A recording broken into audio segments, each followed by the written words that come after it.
Hey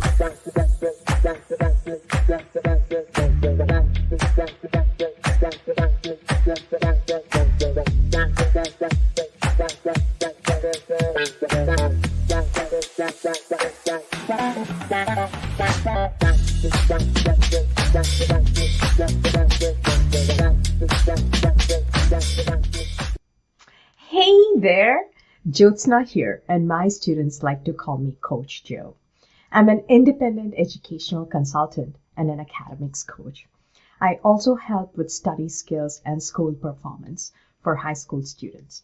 I often get asked, why is it that high school students struggle when it comes to AP courses and IB curriculum?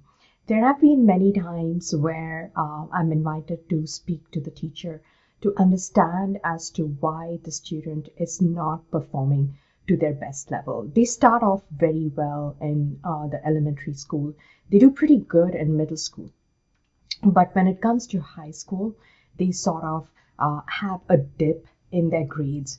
And the parents sometimes unconsciously or rather overzealously pick AP courses that a teen finds it very hard to survive. But there are many reasons why a high school student doesn't perform to their maximum potential. And one of it is not learning deeply. So this is a particular skill that a high schooler, a student, or a teen never developed at all. There are two kinds of learning, the surface learning and deep learning. And deep learners actually think very critically. They make connections between different concepts. They try to apply the past experience into their learning, and they are very, very active learners. But the thing is, this deep learning is something that can be acquired. And one of the ways or one of the vehicles for acquiring deep learning is research. And in this presentation, I'm going to show you the difference between surface learners and deep learners and how research helps with deep learning, and also the cone of learning, which really shows you how deeply and how much we remember things that we actively perform, enact, or do research on. So stay tuned. Welcome back, everybody. This is a lot of research that I've done on this specific topic, which is the deep and the surface learning. During the course of my research, I came across this different concept that I wanted to add a dimension in a high schooler's journey. So research in the education has identified that there are two general approaches that students take towards their learning. Either they go deep into the learning, or they learn through the surface. And I'm going to dig deep again into the different kinds of learning in this presentation. So let's speak about the definition of surface and deep learners. Surface learners are defined as those who grasp the main points alone, and they depend a lot on memorizing them, right? Whereas the deep learners, they explore the meaning behind the topic, and they attempt to relate to other knowledge, or they sort of try to apply themselves more deeply to aid their understanding. They just don't settle with what has been presented to them at that moment. They try to go outside of the realm of the current learning to acquire that knowledge. Okay, so we're going to dig deep into how a surface learner performs. So a surface learner, they concentrate on the main point, and it's easy for them to reproduce the main facts. Okay, and also sometimes they're sort of rushed into learning things. These typically are students who keep the studying to the last minute, or just before the exam or the test. They have to submit their homework, or they have to study for their test. So it's kind of rushed. They actually don't understand the meaning, the deeper underlying meaning, the foundational concepts that's needed for that specific learning. And it also has been shown that to recall information, surface learning alone is not sufficient. Now, let's talk about the characteristics of deep learners. They have the capability to transform the knowledge by sort of going beyond the main point, like exploring the different avenues that are there along with the main point, right? They go do some kind of research, they go on YouTube, or they go refer to other sources to enhance their knowledge. And rather than memorization, they sort of think about that information critically, like they use like critical thinking skills, problem solving, and logical reasoning as well. And the deep learners, they're more engaged, and they retain the knowledge long term. So this sort of helps them perform in the exams, pop quizzes much better as compared to the surface learners. Now, let's go over the features of both the surface and deep learning approaches. I'm going to show you the differences when it comes to critical thinking, absorbing information, and much more in greater detail. Okay, when it comes to learning a topic, so how do deep learners or surface learners absorb it? Okay, so deep learners, they sort of relate the topic and the ideas to the past experience and knowledge. Whereas surface learners, they don't reflect on the approach, and they sort of don't elaborate on the topic. They're sort of short-sighted or focus too much on the current topic, and they do not make connections. Okay, so let's compare the deep learning and surface learning when it comes to critical thinking. So the deep learner, they think critically, right? They have been trained to do that. They ask the questions, they want to dig deep, they want to problem solve.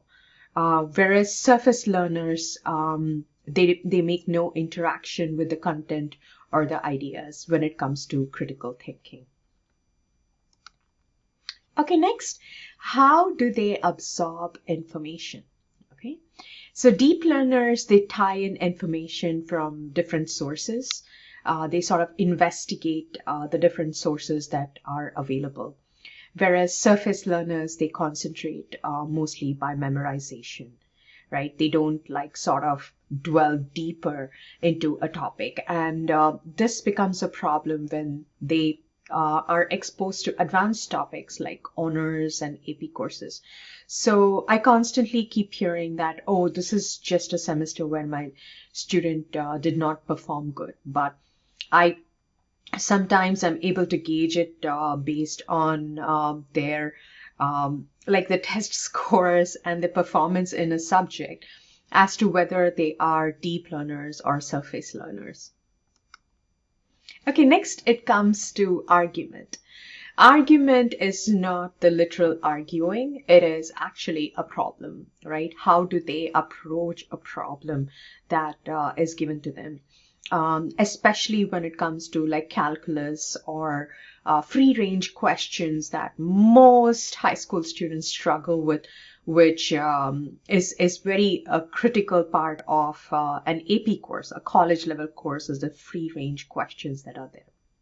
So deep learners, they're able to make like new arguments. They're able to understand the logic behind the new information, right? So that's very critical to problem solving, is understanding and coming up with the logical reasoning and the appropriate method to solve a problem, right? Whereas surface learners, they don't comprehend or they don't understand the problem very clearly, right? And I know parents who constantly say that, oh, my child makes silly mistakes in the test, or is rushing to solve the problem. So that is one of the indication that a student is a surface learner, because they're not taking enough time to sort of understand or reread the problem or come up with connections to sort of come up with a potential solution for that. Okay, so we're not looking at the end result here, but we're more concerned about the thought process that goes behind in solving a problem or an argument. Okay, next is the content. Okay, so I really feel like content mastery is the core foundational or the cornerstone to success. It's how well you're able to master the content. We're not saying that you need to like know everything about the content, but just enough to sort of do well in the assignments, quizzes, and the final test. Okay, so deep learners, they're able to recognize a structure in the content.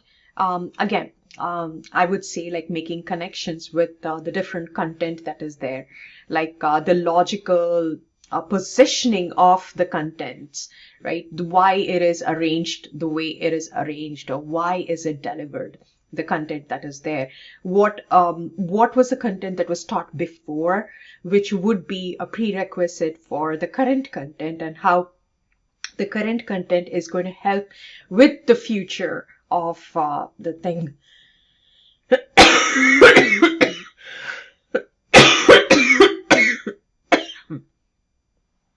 Okay. Now coming to the surface learners, they unfortunately are not able to recognize the pattern that goes behind the content. They just treat it as a task, as a monotonous chore to get something done. So when it comes to content absorption, as you can see, that a deep learner is able to go in and recognize the structure of the content. Next, coming to motivation. This is also an executive functioning skill, which is goal-directed persistence, is the inner drive to succeed, the inner drive to keep going on when things get much significantly harder, or it is superbly hard and you just want to give up, right? So deep learners, they have this innate motivation or an inner motivation that makes them want to learn more, dig deeper, and ask the question, what is it that I'm missing? Or what is that extra thing that I've got to learn in order to solve this problem? Or how do I complete this specific project or assignment, or whatever it is? It's mostly intrinsic, right? So deep learners have that. Whereas the surface learners, they need external incentives, and also like constant external motivation to keep going, like a parental push as to, hey, if you get good grades, then you will get this award or a prize. So that's one of the difference between deep and surface learners. Now let's talk about the meaning. Okay, so meaning is not just understanding literally the meaning of it. It's actually deciphering the importance of the material or the content, right? So a deep learner aims to understand the meaning behind the material, right? So why is it that I'm learning this specific concept? How is that going to relate to the big picture, right? So that's a question that any student needs to keep asking as to why. How does this piece of puzzle relate to the whole, and how does this fit in? What comes next? So these are some of the questions that a deep learner would ask. Whereas a surface learner just tries to recite or regurgitate the material rather inactively. So it's more an inactive and reactive learning. Oh, I've got this test that I need to get through, or I need to get good grades, or my parents will be on my back, or something like that, right? So my aim is to create and provide opportunities to enhance deep learning. So this is a skill that they don't automatically learn. They need to be doing some activity in order for their deep learning to be enhanced. It's not like you make a student sit down and tell them that, hey, today you're going to be a deep learner, do X, Y, and Z. So that's not how it works. Okay, so let's come to the AP courses and the trouble that students encounter because they lack the deep level of learning or the depth of learning, right? So that is something that I wanted to bring into notice. So the question that I constantly keep getting asked is, why is it that high school students perform so poorly in AP courses, right? There is a new buzzword called AP. I mean, you need to pack in your whole course rigor or sort of your courses with AP courses, right? Yeah, it's logically correct, right? Colleges like to see how well you've pushed yourself. You get credits for the college courses. It looks good on your resume. It looks good on your college profile. But the question is about execution, right? Yes, you may have all kinds of right intent in picking the AP courses, but what if your student never developed the necessary skills to master AP courses, not just AP courses, but any subject, right? So that is where is the disconnect, is the capability, the skill of a student is extremely necessary when it comes to AP courses, because like I mentioned, FRQs is like free range questions are one of the cornerstone of AP courses. Application of the material is another important thing that AP courses need, and the tests, the homework, and the final exams is significantly harder, right? So an overview of the AP course. They provide students the kind of rigorous academic experience that they would encounter in college. So you're giving high school students an academic experience of college. So AP courses should not be taken lightly. They are actually college level courses that you expect a 15, 16, or a 17-year-old to handle, right? Without the necessary skills, it is going to be an uphill task, right? Yes, there is an end in sight, is that you earn a college credit for that, right? So there's a lot riding to it. But I'm going to tell you the problem that students encounter when they take AP courses is 2/3 of the students who are taking classes don't belong here. This is what was told by a teacher, and I have copied that, right? It's from a teacher's point of view, is 2/3 of the students just got into the AP class because they could get in, right? But they didn't really belong there. And AP courses also cover a lot of material, and they also do that very, very quickly, right? It's a whole college curriculum that's like packed into this program, right? And a lot of schools that I know of have a semester system, like they do it half a year. So it's sort of very, very intense. There's a lot of base to cover, a lot of material to cover. Got it? And also the major problem is they're supposed to dwell deeply into the topic, like by doing research, by practical applications and critical thinking, right? So those are some things that they never really learned to do that. They were in middle school, then the freshman year was a transition into high school, and I know parents like to pack in a couple of APs at that time as well. And they never really learned how to question something very deeply. They don't know how to do research. They don't know how to read something deeply. They don't know how to make connections or connotations or sort of apply it practically. So that is why they struggle with AP courses. Okay, and also very few students are deep learners. The qualities that I mentioned in my previous slides about deep learner is extremely important. So in order to ace an AP or even get a 3 in the AP exam, you've got to be a deep learner. You've got to know how to find the meaning behind the content, have content mastery, also know how to logically solve the problem, right? And critically think deeply, right? So these are the skills that are very important, is understanding the logic, recognizing the structure of the content, going back, applying your past examples into the current content are some of the things that are very necessary when it comes to AP courses. And the biggest problem is students are not taught to be deep learners. And the problem with deep learning is it just doesn't come overnight, or you sort of don't have a curriculum that sort of teaches you for deep learning. It's a skill that you need to develop.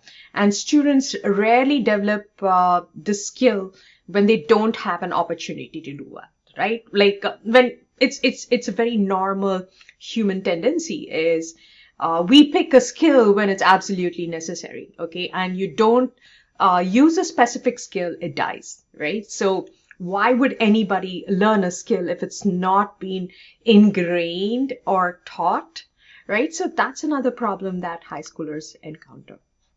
So my question is, how can this problem be solved? Right? And I've worked with many students, and in my research of like coming up with avenues and coming up with opportunities to enhance their performance, right? It's all about the teens. And we know that Gen Z is supremely intelligent, right? Their way of absorbing knowledge is way faster. They're very fast processing, and they can absorb knowledge like they are bite-sized. But what they lack is discipline and deeper learning into it, into a specific topic. That is what is lacking in them. They can easily absorb any material that you give to them.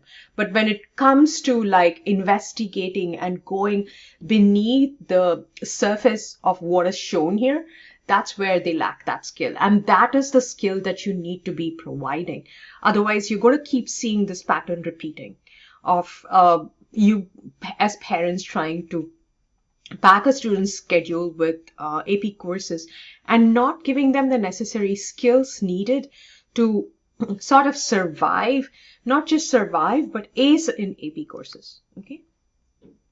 So research. Research is one of the ways that they can really enhance their deep learning. And it has multitude of benefits. You don't go to research to just fulfill one goal, which is deep learning. It comes with multiple facets that you do, right? You write a research paper, and in order to write a research paper, you've got to read, right? You've got to read, you've got to investigate, you've got to experiment. So that opens up the different avenues to sort of grow like all around, right? So that is why I like this program so much. So the question is, how does research help students to become deep learners, right? How and why? I mean, there are so many avenues out there, and why pick research? And what is a guarantee that it's going to help student become a deep learner, right? So hang in tight, and I'm going to explain that. Okay, so research forces students to become deep learners, right? It's just that in order for them to like fulfill the requirements of writing a paper, or sort of going and thinking critically, what are the sources that are cited? What is my research question? What is my introduction? What is my body? What is my conclusion? There's so much to do with that, and it forces students to think deeply, right? It sort of makes them flex that part of the brain that's like really needed to go in deep. And it also sort of forces them to think linearly, like instead of meandering over like different ways. Like that's another problem that students have, is meander or wandering off in different directions. So the research sort of forces them to come up with a particular structure, right? And I would consider any AP course as doing research, right? I mean, it is that. It is that. It is taking you through a journey of doing that. So the processes are quite similar. Okay, and second thing is they have to think more clearly and find answers more efficiently, right? So we're looking at efficiency, and students are forced to think about that and forced to learn skills to sort of find answers to problems, right? So research helps with that. And the third reason, writing is thinking. I get a lot of queries from parents saying, hey, I need a creative writer, or I need a writing tutor and everything. But yes, you need to hire a tutor if your child's not doing that well in written skills, but that's not going to solve your problem, right? This constant practice and practical application that is needed to enhance writing skills. And writing is thinking, right? And writing a research paper is forcing your child to think. Okay, and the fourth reason is intellectual development and growth. Yeah. So it opens up a whole new avenue of trying to learn a new subject. And I always get asked by students, by parents, oh, my child has AP courses. They don't have time for this, right? But what you fail to understand is, by not pushing them out of their comfort zone, right? They're not going to learn the skill that is also needed for AP courses, right? You cannot just linearly think like, hey, I'm going to get X, Y, and Z done, then think about research. This is something that needs to be incorporated into your curriculum or your learning in order to enhance that. And they can also pick a subject for research that is quite related to their AP course topic, which will sort of help them with that as well. Okay, and I can't emphasize this enough. Critical thinking and analytical skills through hands-on learning, right? So that's something that they gain with research, right? Without giving them an assignment to solve a problem, they are not going to flex their muscles. They have this goal. They have this goal of completing research. They have this goal of writing the paper and getting it published. So with that goal in mind, they work backwards and they sort of try to build the skills that are needed to complete that research. Okay, so I was doing research myself and I came across Edgar Dale's cone of learning. It's actually a visual metaphor for learning. It shows the difference between active and passive learning. So that's another component that's needed for performance in school, is active and passive learning. As you can see here, like if you've learned a concept and after 2 weeks, we tend to remember only 10% of what we've read, or 20% of what we've heard, 30% of what we've seen, 50% of what we've seen or heard. And that's why watching a movie or watching a demonstration, going to a museum is going to help you retain, right?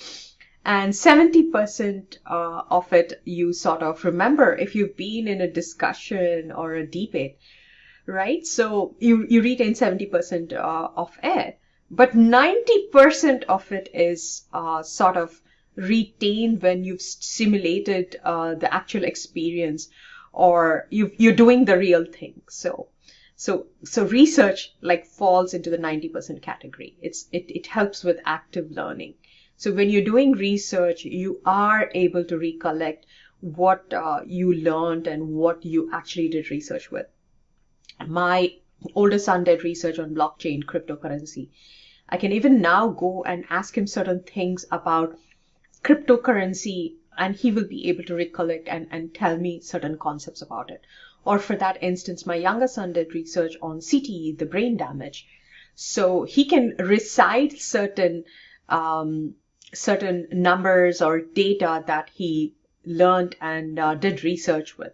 So as you can see that research helps with 90% of your retention when it comes to a specific topic or an area. Okay. So how's research going to help in all these, right? Like why should your student even pursue research? I mean, it's kind of an afterthought, right? They have like 10,000 things to do. They have their AP courses, they have their extracurricular activities, they have to look for internship, they have to go to summer programs, look for that, they have to hustle around. Why do they need to do research, right?